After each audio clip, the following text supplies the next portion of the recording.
దేశ రక్షణలో సైనికులు ప్రాణాలను పణంగా పెట్టి చేసే సేవలు అపూర్వమైనవి. అలాంటి వీర సైనికులను గౌరవించడం ప్రతి పౌరుని, ప్రతి ప్రభుత్వానికి బాధ్యత. సరిహద్దుల్లో దేశం కోసం యుద్ధం చేసేవారిని మాత్రమే కాకుండా వారి కుటుంబాలకు కూడా సాయం చేయడం ప్రభుత్వ ప్రధాన కర్తవ్యం.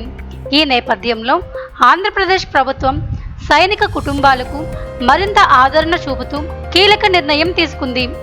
రాష్ట్ర పంచాయతీరాజ్ శాఖ గ్రామ పంచాయతీ పరిధిలో భారత రక్షణ దళాలకు చెందిన సిబ్బంది నివాస గృహాలకు ఆస్తి పన్ను మినహాయింపు కల్పించాలని మార్గదర్శకాలు జారీ చేసింది. ఈ విషయాన్ని డిప్యూటీ సీఎం పవన్ కళ్యాణ్ ప్రకటించారు. సైనికుల సేవలను గౌరవిస్తూ వారి కుటుంబాలపై ఆర్థిక భారం తగ్గించే ఉద్దేశంతో ఈ చర్యను చేపట్టారు. ఇప్పటి వరకు సరిహద్దుల్లో సేవలు అందిస్తున్న లేదా రిటైర్డ్ సైనికులకే ఈ మినహాయింపు వర్తించేది.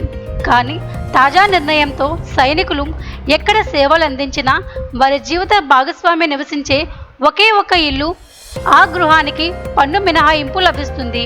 ఈ నిర్ణయం సైనిక్ వెల్ఫేర్ డైరెక్టర్ సిఫార్సు మేరకు తీసుకున్నదని పవన్ కళ్యాణ్ తెలిపారు. సైనిక కుటుంబాలకు మేము అండగా నిలవాలి.